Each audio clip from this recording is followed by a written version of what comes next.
welcome to this Friday, December the 23rd edition of the Ringside Report. I am Ryan Young. Anthony Spudo will be joining me in the final couple of segments. But before we get there, of course, I've been promoting this all week, and it's time. I want to start the show off this way and not finish it because it's our last show till January 9th. So I want to end on a positive. This so much isn't as much as a positive. So ladies and gentlemen, my first edition of Ryan's Rant.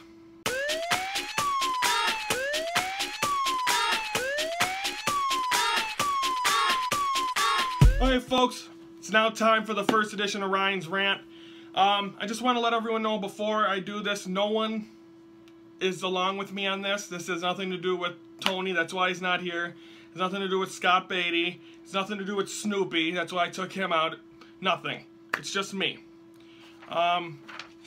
You folks know, most of you know that I left POW Entertainment in July of this past year because of disagreements between him and Brandon. Now, them have been resolved, and I understand all that, but there's just something, when it comes close to me is what I'm trying to address here. Now, this isn't meant to be an attack on Jim Blaze / Christensen. This is meant to just call out and let you guys see the real him. Okay? Here we go. I wasn't going to do this, but this is the reason why. Scott Beatty last week, my broadcast partner, former broadcast partner with POW, posted a post or commented on a POW fans page, and it was about religion. Not getting into that. And obviously, he said stuff. It's Scott Beatty. What do you expect for him to say? But anyway, Jimmy responded, shared the post that because the kid was upset, and this is what he posted about Scott Beatty. This is really bothersome. Two fans of not only POW, but of pro wrestling have been attacked by Scott Beatty within the last month. This guy thinks he can go around and bully people online. Well, you're also making people like myself look at you differently. Scott is not affiliated with POW, and before you have him do commentary for your show, keep in mind he hasn't paid any dues to wrestling and will end up attacking good people who come to watch your shows. Like below, and the other one being a woman that has served our country. Hopefully, you all let Scott know that he's acting like a total prick. Now, Jimmy, you acted like a total prick by posting this thing and got zero response out of it. You tried, good job, but it didn't unfortunately work. So this is the reason why I decided to go through with what's going on with me. Or what's not with me, but what's kind of annoying me. Okay, POW was supposed to have a Wilmot show in a couple weeks ago, in the third one, and they canceled it. Well, let's see here. Okay, the day it was canceled, and I got notified the day it got canceled, Jimmy puts this post up there.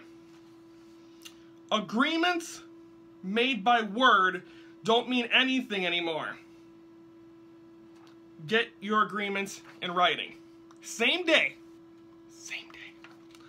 Now, just so you know, and these are some tidbits here, Wilmot High School paid per show.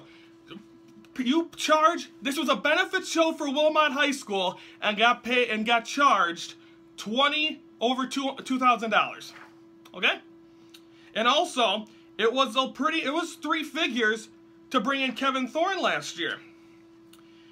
And overall, they brought in last year over $3,000 and only made $300. So, and the year before also, $2,500 to run a show. So, that tells you right there, the benefit show for Wilmot High School, the high school I went to help with the boys basketball team, ended up not being really a benefit except for the owner of POW Entertainment. Now, this is what Coach T wrote on Facebook, who was the one that ran all this. I put this out there. The first year we lost money. Last year we made $300. A lot of us killed ourselves trying to make it work. We wanted to try again, but a business decision has made to go a different direction. Today we had a fundraiser, and while real numbers aren't in yet, we did exponentially better than we did the last 2 years, by a lot. We struggled to pay for anything the last 2 years because of wrestling with our main fundraiser. Couldn't keep going to the well and spending money we didn't have. It was strictly business. The day we canceled, I read a post on Facebook that really disappointed me, and I've stayed quiet about it. Quote unquote, agreements made by word don't mean anything anymore. Get your agreements in writing. You'll ignore that, I know. Or you'll deny that. It was strictly business, yada yada. The whole idea was to make us money to help our program. It just wasn't viable. We gave away hundreds and hundreds of dollars of merchandise last year for pennies on the dollar. I know I worked for free probably 100 hours trying to get ticket sales and donations, and I wasn't alone. That's why we canceled. Purely the bottom line was there.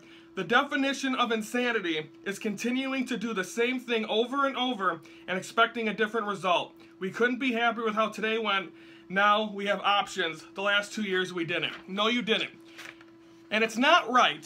And this was Jimmy's response. No complaints by me. I get it. Business is business. It didn't work. The weather yesterday would have been horrible for wrestlers and fans to come out, and would have been a loser. Good call by Wilmot, and hope they did as good as you expected yesterday. Again, business is business. Everything's okay. But agreements made by word don't mean anything anymore. Get your agreements in writing. That is what you're talking about. We're talking about Wilmot High School. Well, guess what, Jimmy?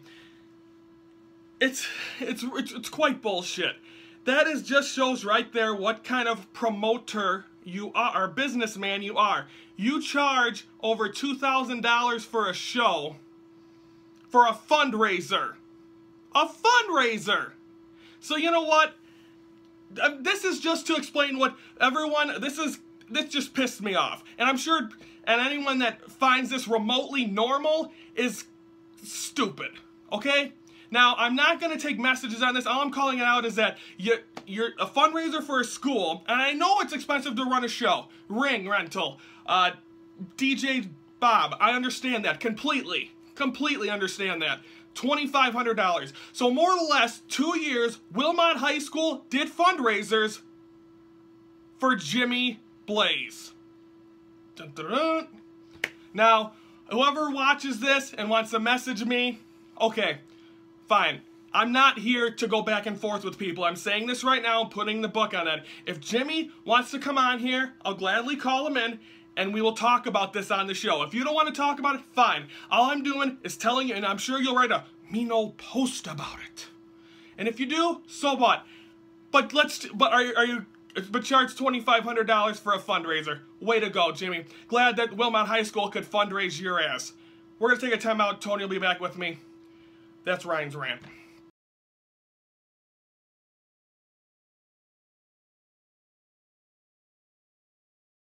All right, we're back here on the Ringside Report. Now that we got Ryan's rant out of the way, we can finally talk some wrestling. I'm joined on the phone, as always, by the king of controversy, Anthony Smoody. Smoody! How we doing? Merry Christmas! Almost. Tomorrow's Christmas Eve and all that. And, of course, Christmas Day, Sunday. Final show before January 9th. I finally get a break from your ass, Smoody.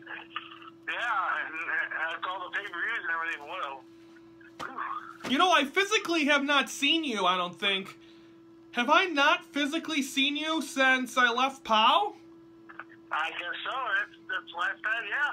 Bum, bum, bum. Okay, I would like to join back on the set here. Snoopy's back, Tony. Lovely. Okay, let's recap Smackdown and 205 Live. Okay? Start off with Smackdown, the WWE Championship on the line. AJ Styles completely annihilates James Ellsworth.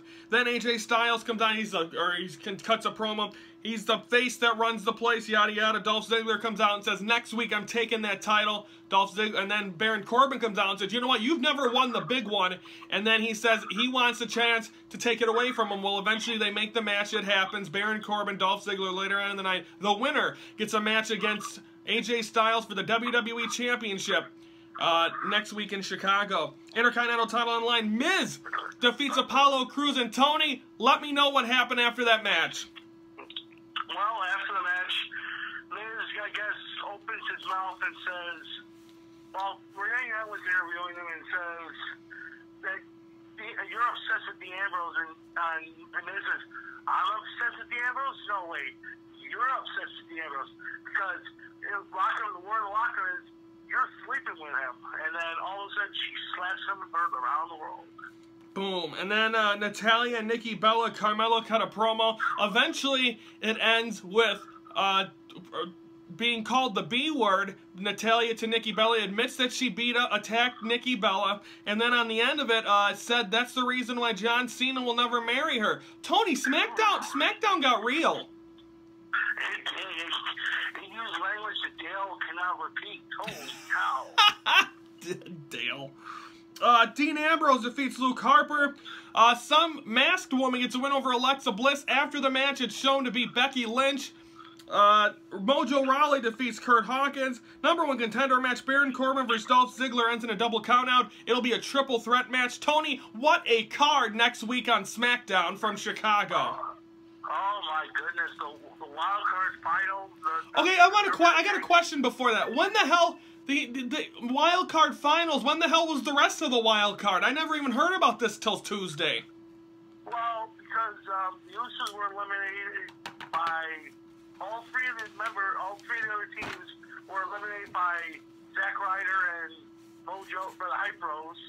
So therefore, they get automatically re-entered into the match. Every SmackDown title going to be on the line. You got the tag team titles in the 4-way, Intercontinental title, Miz versus Dean Ambrose. Does Renee Young come to ringside with Dean Ambrose? I don't know. I think she might be professional, just do her job, and then it might be a match. You never know. You never know. 205 Live. But also you have the women's title on the line next Tuesday. It'll be Alexa Bliss defending against Becky Lynch, world title, triple threat, Baron Corbin and Dolph Ziggler getting an opportunity. I will have video coverage of that on our return episode on Monday, January the 9th. My niece and nephew going to their first wrestling show. Can't wait to do that. And of course, I will have video footage of that when we return on Monday, January the 9th. Anywho, 205 Live, Daivari defeats Lindsay Dorado. Cedric Alexander defeats Drew Gulak. Noam Dar, Tony, has a thing for Alicia Fox. It's just like Jay Owens has the fling for Carmella. Yes, that's another interesting thing. I'm waiting to see what's going to happen with that as well, as James Ellsworth walked off with Carmella during an interview. Neville and Brian Kendrick defeat Rich Swann and TJ Perkins. It's evident Neville's going to win that Cruiserweight title. Oh, I'm definitely looking forward to Neville winning the Cruiserweight title. I can't wait for next week's Raw and SmackDown. From Chicago. Raw is really going to have to bring it, because SmackDown, the card is loaded, and John Cena returns. And Raw's really going to have to do it. We'll see what happens. Of course, we will not be able to preview that. Again, we're off after today till the 9th of January. We're taking time out when we come back. We're going to recap Ring of Honor and NXT. That's next.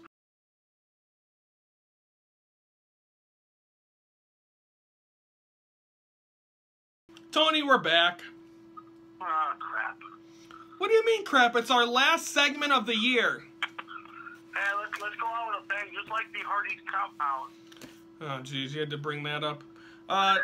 Kyle O'Reilly comes out and says he is the Ring of Honor World Champion. Adam Cole says you're lucky you won. I get a rematch. Dalton Castle says, you know what? I'm still in this mix. Bobby Fish comes out and says, you know what? He's also in the mix. Decade of Excellence Tournament. Daniels defeats Mark Briscoe. Then Leo Rush defeats Caprice Coleman. Then the three men attack formerly of the Cabinet. They're now the Rebellion. Sounds familiar, don't it, Tony? Attack Leo Rush. Then it was a 6-man tag team match. Adam Cole and the Young Bucks lose to Kyle O'Reilly, Bobby Fish, and Dalton Castle. Tony, March 10th, of course, the tournament. We talked about it earlier, but I'm shocked to see that the Young Bucks and Adam Cole lose to O'Reilly, Fish, and Castle. Well, you see that Young Bucks not winning the match along with Adam Cole, but I just can't wait for March 10th when the tournament comes around to see who will be declared the tournament champions. Yep, and then, of course, NXT took place. Billie Kay defeats Daria Bernardo. Authors of Pain annihilate some tag team. And your winner and the new #1 contender and getting it. And by the way, Authors of Pain get a tag team title match at TakeOver San Antonio. Of course, that'll be our first NXT show where our predictions will count for NXT. And then finally, Bobby Roode's your new #1 contender, Tony. Yes, he needs to win the world title. This is a big push for Bobby Roode and a big opportunity for him against Nakamura. What's the one word, Tony? What's the one word that explains how the match is going to go for Bobby Roode at TakeOver? Glorious. Good job, Tony. You've been trained well. Okay, that's the recap of everything that's going on. Don't forget, ladies and gentlemen, Best of Ringside Report debuts. Only one episode, but I'll keep sharing it. Premieres on Monday, this upcoming Monday. Some great stuff in there, as of course that'll keep you ready for the holidays. Again, we will return Monday, January the 9th, as we'll be back at it and then that we really get started on the road to WrestleMania, which of course Ringside Report will be going to their 3rd one. Yeah, and depends if you're going to be still around after the new year. You might not be around after 2017 starts. What? I'm going to Merrima's for New Year's. I think I'll be okay. Not talking about that. Talk about your rant. Oh, Tony! I forgot about my rant already. It's not really a rant as much as it is airing the facts, Tony. It's a fact of life. Yeah, well, if you don't ever hear Ryan until January 9th, I will be hosting the show on January 9th. Merry Christmas and Happy New Year, folks. Oh, for Christ's sake. Okay, Tony, what's your #1 moment from Ringside Report 2016? The jiggle.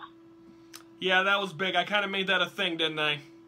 Yeah, that started in Dallas. Oh my God, you folks, if you could have been there when the jiggle was created, literally I was on the floor of the Dallas train because I was laughing so hard at the slow motion video, and you guys see it, but the first time, it was like a baby being born, just being able to see the jiggle. Oh, Tony. What's your one moment? I'd have to say you going to your first WrestleMania. That was historic. That was a great WrestleMania. It started with someone dying before the show began, and it was Roman Reigns winning the title. So it was great, and of course, Tony, me and you will be. The first one I went with me and Brandon. Last year, all 3 of us went, and now this upcoming year, it'll be just us 2. So I've pretty much done it all. Well, it's gonna be interesting next year, the year after that, when we either hit the Minneapolis or Philadelphia. I'm looking for Minneapolis. That's gonna be fun. You know what's a big wild card for that show is Atlanta comes out with a new stadium that year. Ooh, you like we go to Georgia? The Falcons. And what a better way to put Goldberg in the Hall of Fame. That would be interesting. We were supposed to go to Atlanta for the Survivor Series. Right? And now we'll see. Should be exciting, of course. Well, folks, have a great Christmas, Hanukkah, Kwanzaa, New Year's. Enjoy everyone that's going to Allstate Arena for WWE Monday and Tuesday. I'll be there. I'll have video of it. Can't wait to experience it with my niece and nephew. Tony, have a great holiday. Snoopy, you're going back in the closet till next Christmas. And everyone have a great holiday break, and we'll be back on the 9th. Tony, take it away. All right. This is, I don't know what happened. Good night, everybody, from Ringside Report. Thank you for watching the Ringside Report, your front row seat to all things wrestling. And Jen, you don't watch the show anymore, she's going to know these final 3 words. Ho, ho, ho!